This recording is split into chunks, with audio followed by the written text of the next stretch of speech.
Along California's Highway 1, where cliffs hang over a black ocean and fog climbs the redwoods like breath, a night haul turns into a confrontation with the road's oldest rumor.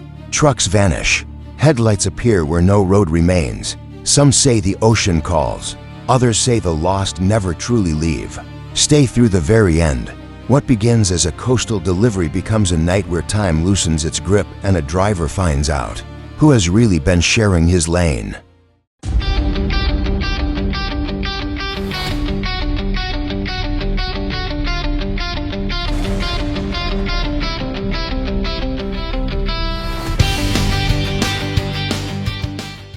Chapter 1. The Highway 1 Descent.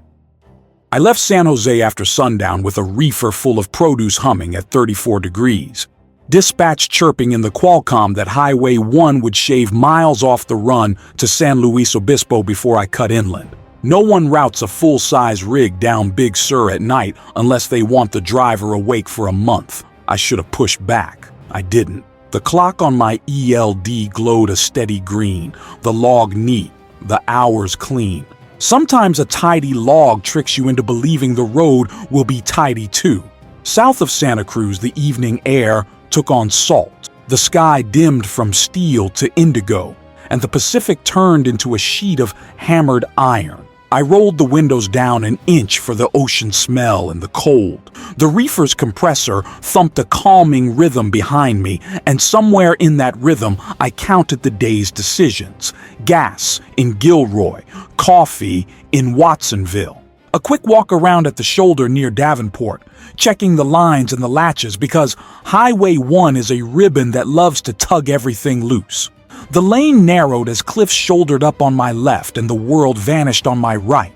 My headlights burned a tunnel into air that flashed reflective posts, yellow diamond warnings, advisory speeds that made a mockery of my schedule. 25, 15, sharp curve, rock slide area. Next services, 45 miles. I clicked the CB on out of habit. Channel 19 was a church with no congregation, static, silence. I said my handle anyway, soft, like introducing myself to an empty pew. Downshifting into a curve felt like slipping a key into a lock you can't quite see. I eased the Jake on one notch when the grade began to lean. The engine brake barked faint under the hum of the tires. To the right, nothing. A drop so thorough my stomach tugged sideways just thinking about it. Sometimes I angled the right mirror down for a second and caught a lick of silver where the surf burst against rock far below. It felt like spying on something that didn't want witnesses. There's a point south of Pescadero where the road stops pretending it's a highway and admits it's a carved shelf. The wind hit in blasts, pushing at the trailer, testing the airbags, tickling the steering with little suggestions.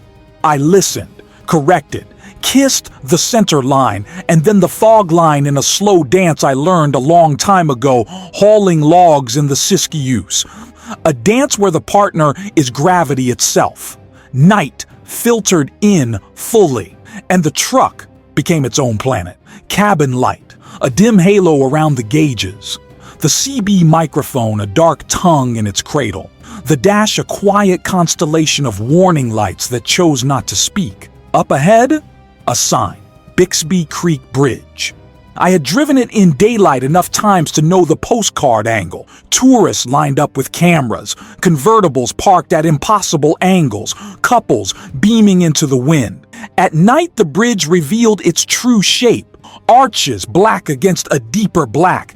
Empty spans where a single headlight could convince you the road stopped mid-air. I centered the lane, held my breath without meaning to, felt the deck thrum through the steering wheel.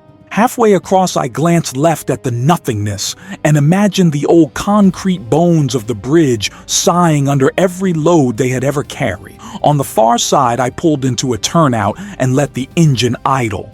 I opened the door. The world breathed. It wasn't wind exactly. It was the ocean exhaling up the cliffs in slow, damp ghosts. I walked the length of the trailer with my flashlight, beam cutting across rivets and reflective tape, across the door seals that gleamed like wet ink. My breath blew white. The compressor kicked on and made the panels shiver. I set my palm flat against the skin of the trailer and felt the cold inside. The cargo, asleep together like a choir. Back in the cab, I poured coffee from a thermos that had seen Wyoming in winter and the Sonoran at noon. The first sip was hot enough to hurt and sweet enough to forgive the burn. I thumbed the Qualcomm. Southbound one. I typed, then deleted it. Dispatch didn't care about scenery. They cared about arrival windows. I put the truck in gear and eased back onto the asphalt, turn signal ticking loud in the cabin like a heartbeat I could choose. South of Big Sur Village, the fog began. It didn't roll in so much as appear, a milk that set in the beams. My high beams only made a white wall, so I stayed with lows, driving by the edge markers, the centerline cat's eyes winking like wet pupils. I slowed. The reefer thrummed. The coffee steamed in the cup holder. I shut the radio off entirely and spoke out loud just to put a human voice in the truck. This is where Highway 1 begins to whisper in your ear, a sound at the edge of hearing. It could be wind crossing gullies. It could be surf piling into caves. It could be tires in the distance gliding over a surface you'll never touch.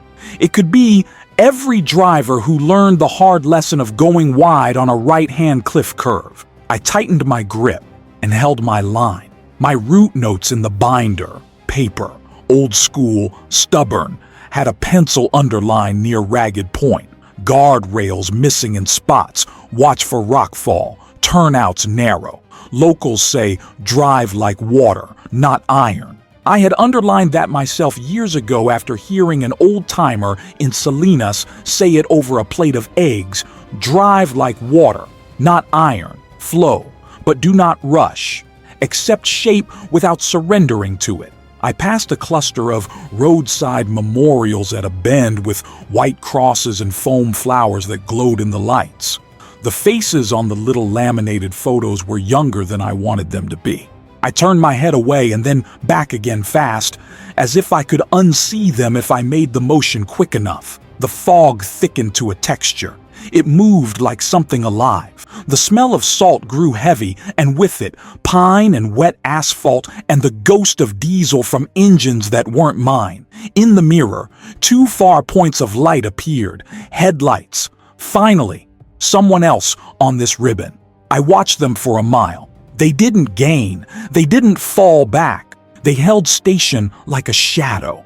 I dropped another 5 miles an hour to let them come with me into the next series of curves. They stayed where they were as if tied to my bumper by an invisible rope. I flicked the marker lights as a courtesy. No answer. No flashback. Just the patient stare of distance. The compressor cycled off, and the sudden quiet made the ocean louder. I could hear the wave pattern now under the engine, a long inhale, a crash, a fizz of retreat pulling pebbles. The rhythm matched the rise and fall of the grade in a way that made my head feel light.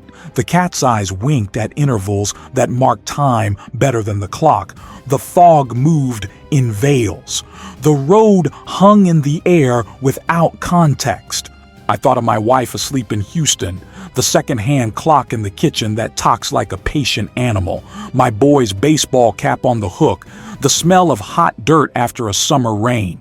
A thought like that can bring you back to your body when a road begins to borrow you. I spoke their names in the cab. The sound made me smile. For half a mile, I felt warm, invincible even, like the kind of driver who waves at ghosts because he knows they can't touch him. At a curve signed 15, I downshifted again, the RPM needle rising smooth as a curtain. On the outside of the bend, a fresh shard of guardrail leaned at a wrong angle, the bolt holes torn like a paper mouth. Beyond it, nothing. I rounded the bend and saw the pavement ahead flare wide into a turnout. In the fog, the turnout looked like a small concrete island floating in gray ocean. I took it, parked, set brakes with a hiss that sounded like a long sigh. I stepped out into a silence that had layers. The first layer was the ocean. The second was my own truck pinging as heat met cold. The third was a whisper so faint I could have denied it. I walked to the cliff edge with the flashlight. A stupid move, but sometimes you need to stare at the thing that scares you just to see if it stares back. The beam found mist and more mist, and then the ghost of white far below. Not spray, not surge. Something like steam lifting off the backs of animals you could never touch. When I turned, my lights fell on the asphalt behind my rig, not on the stripes or the cat's eyes, on tire marks, fresh S-curves in moisture that should have been uniform. The tracks curved neatly into the turnout beside mine and then forward as if a second rig had nosed in alongside and then straight through the cliff. The tracks did not fade. They ended at air. A horn blew somewhere down the coast. Long, low, mournful. The kind of blast a captain might give pulling away from a pier where no one is waving. It could have been a ship. It could have been a truck. It settled in my ribs and stayed there like a memory I hadn't yet earned. Back in the cab, I shut the door gently, as if I could keep something out by being polite. I flipped the CB to 19 and said my handle and my mile marker. My voice sounded like someone else's. I waited. The speaker breathed back at me. Static breathed back at me. Then, faint and impossible, a reply came in under the noise, my own name spoken in a tone that knew me. I killed the radio and pulled away from the turnout as if the asphalt behind me could change its mind about being solid. The headlights that had followed me earlier reappeared in the mirror, kind and distant, patient as a brother, relentless as a tide. I drove on. If Highway 1 had rules, I would learn them by obedience, not by argument. Flow, not iron. Eyes on the cat's eyes, hands quiet, breath steady. Name spoken only when I chose to own it. Somewhere south of Lucia, the fog thinned enough to show me a sliver of world, a black seam where ocean met sky, the suggestion of cliffs like shoulders under a blanket.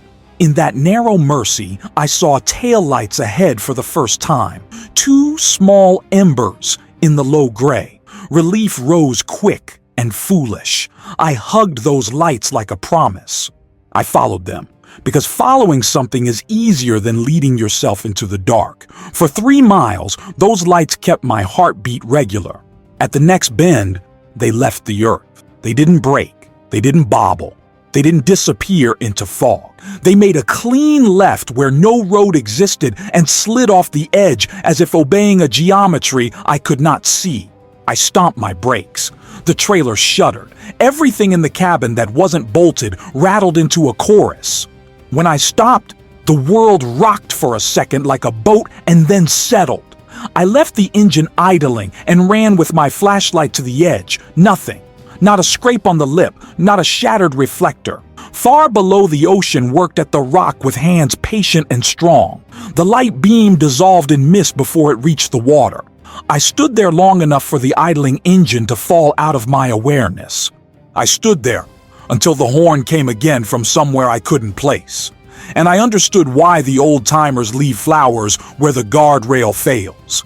Back in the seat, I put the truck in gear and moved forward 10 feet at a time like a man backing away from a sleeping animal. The mirror showed me 2 points of light again, not closer, not farther, exactly where they had been the whole night, as if the road was a loop and I was forever just ahead of something that would not pass.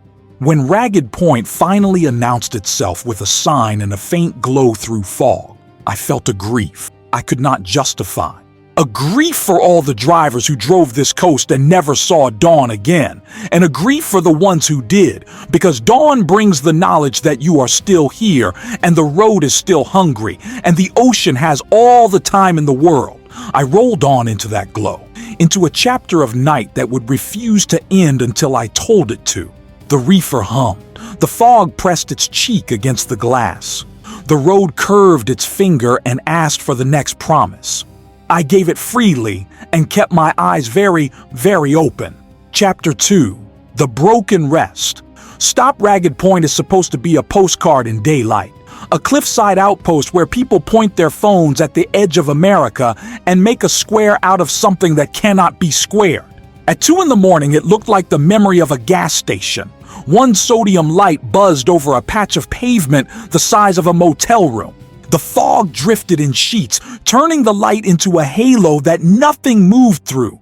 I took the turn in slow, easing the trailer so the tandems wouldn't hop the curb. The compressor cycled off. The sudden quiet made me aware of my pulse in my neck. I parked with the nose angled toward the exit because every instinct I had was an animal one, and animals do not corner themselves in a place they don't know. I set the brakes, flipped the dash lights a notch dimmer, and listened. Water, wind, a metal clink every 20 seconds as the exhaust braced for the cold. No voices, no engines. I cracked the door to bleed the cabin air, and the smell of wet eucalyptus came in sweet and sharp. There is a kind of peace in a place like that, if you accept that peace is the same thing as emptiness. I tried to accept it and failed. The restrooms were 100 feet away in a low cinder block building that had the look of something the ocean would like to taste. The doors hung crooked on rusting hinges. A raccoon's handprints patterned the lower half like pressed flowers.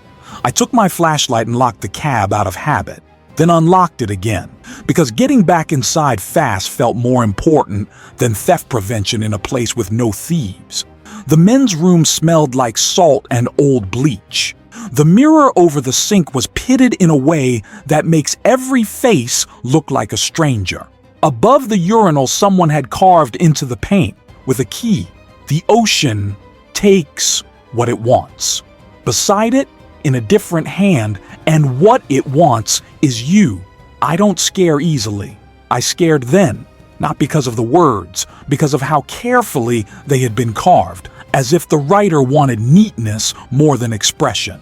Neatness is the last thing a sane person worries about while writing a warning in a bathroom at 2 in the morning. On the way back to the truck, I swept the beam across the lot on habit. That is when I saw the other rig, parked nose out like mine, 40 yards away.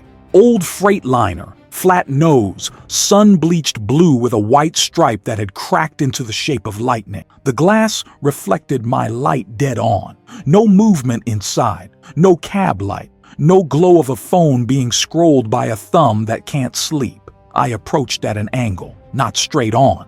Cats stalk and soldiers flank and truckers learn a little of both. The passenger door handle wore a scab of rust where fingers had missed for years. I cupped the glass and peered in. A coat on the driver's seat, a logbook on the dash, paper. The pages blown open to a week that began in May of a year I didn't want to read twice. A thermos in the cup holder. A photo of a woman and a boy taped to the glove box, their eyes washed out by sun into pale coins. Dust lay on everything like the beginning of a snow. I lifted my hand and left a print in it. The shape of my palm looked obscene there, like a trespass.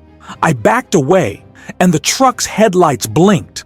Not a flicker of reflection, a blink, on, off. No sound of a switch, no squeak of a seat. The bulbs woke and slept as if commanded by a hand I could not see. I stood a long time without moving anything but my heart. "All right," I said to nothing, and heard how thin I sounded. "All right." I got in my truck, locked the doors, turned the key half a notch so the dash lights brightened and the blower began to move air that someone else had already breathed. My phone had 1 bar, no data. I typed a text to dispatch anyway. Route intact, brief stop, fog heavy, might run late. The phone spun a circle and then put the message in a place called Outbox, a limbo I have never trusted. The CB clicked with a burst that wasn't static, a string of words, a spill of sound like gravel over wood, then a voice that occupied the cabin as if it had been sitting in the passenger seat waiting for me to listen. "Southbound, you're dragging light." I reached for the mic slower than a hand should move. "Say again." "Light," the voice said, "and not wait. Light, tails bright, right side brighter, left side dim. Running like a split memory." My thumb pressed the transmit without my permission. "Where are you?" Behind you if you go, ahead of you if you stop. The mic went heavy. The speaker breathed. I thought about turning the key, clearing the fog with movement, outrunning the piece of night that had found my frequency. I thought about sleeping with the engine off until daylight sorted the shapes into familiar ones. Neither thought allowed me to breathe. I took the flashlight and stepped down. Again, in the fog, the beams from both trucks browned into a color I have never named. I walked to the tail and watched my own lights throw 2 cones onto the wet pavement. The right cone had a halo. The left cone fell off a little, at the edge like a voice that trails when it reaches a subject it hates. I crouched by the connectors, lifted the line, checked the plug. Clean. Seated. I tapped the housing twice with the butt of the flashlight as if a 12-volt messenger could be bullied into sincerity. Then I saw the handprints. They ran in a line down the right side of the trailer, 4 feet up from the ground, fingers pointed forward like the body that owned them had been walking while it touched. Each print pressed out of the condensation from inside, not pressed into dew by an external palm.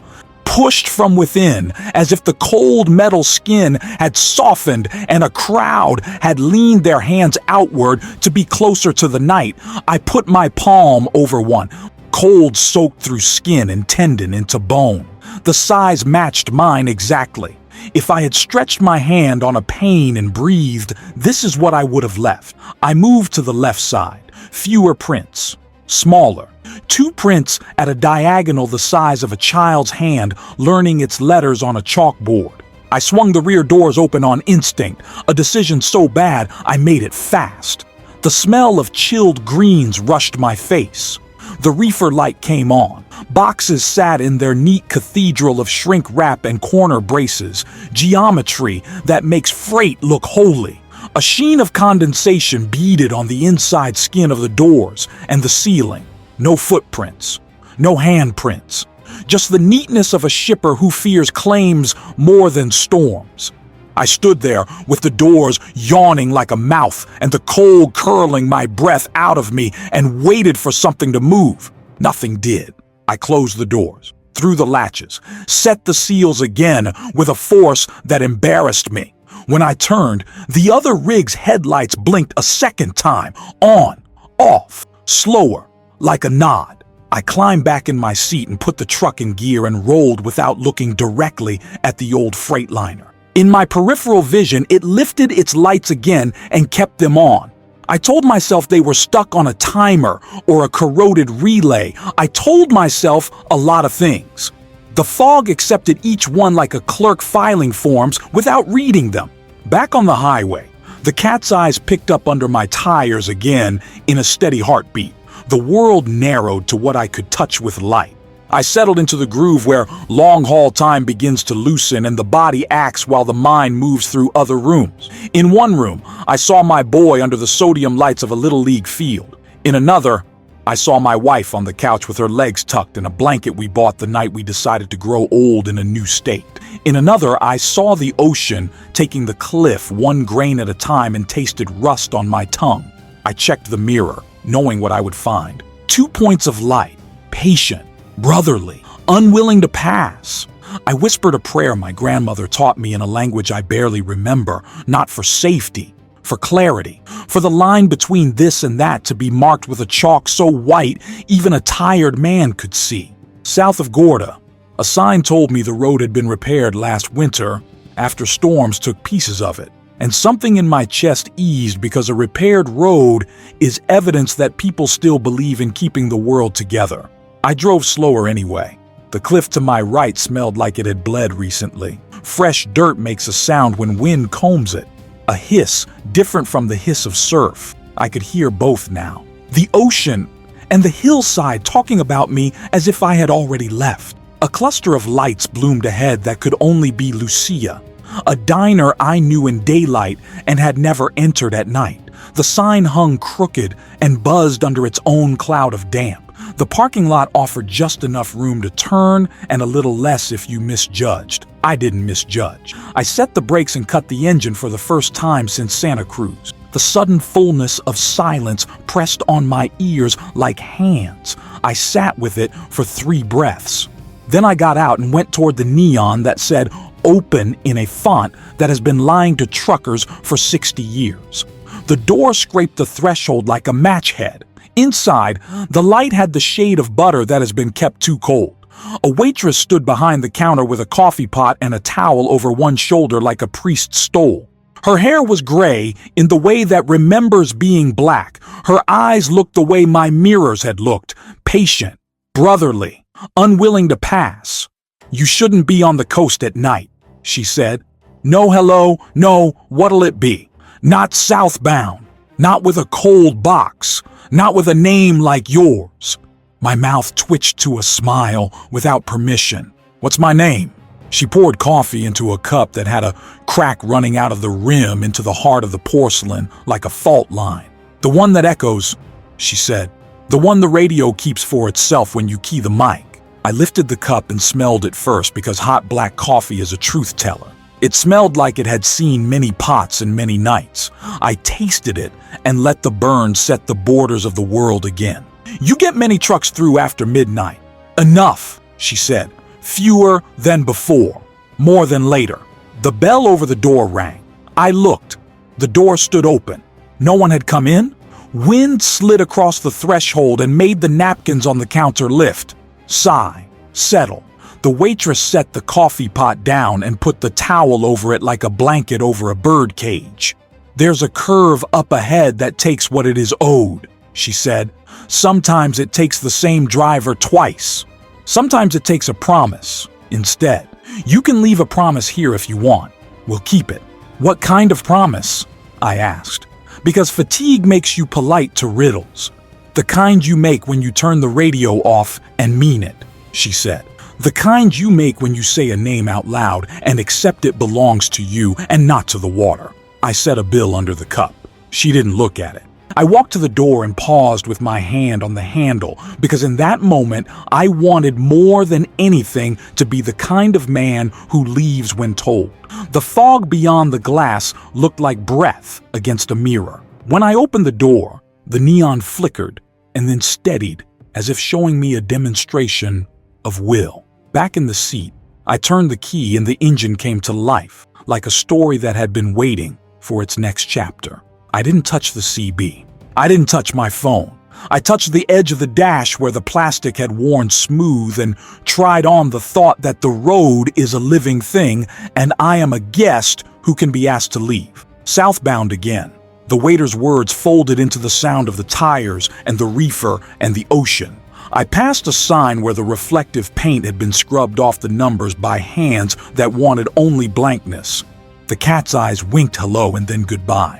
1,000 tiny farewells to the me I had been at the marker just before the last one. The headlights in my mirror held their distance like a memory I was not ready to lose. I let them. When the curve came, that had the look of a mouth withheld from speech, I entered it with the gentleness of a man picking up a sleeping child. Somewhere between entry and exit, the fog thinned enough to show me a convoy ahead. 3 rigs in line. 3 sets of taillights disciplined as soldiers. I could see the right light brighter than the left on each one, a split memory running in triplicate into a dawn that had not yet earned its light. Relief came like heat into cold fingers. I followed, because following is easier, because sometimes the road gives you witnesses, because sometimes they are even real. Some roads demand a toll that has nothing to do with money. On Highway 1, the price is attention, humility, and the willingness to face what the ocean has kept. If this story held your breath for even a mile, there are more hauls ahead, and each one carries its own shadow. Stay close. The next delivery may rewrite what night driving means.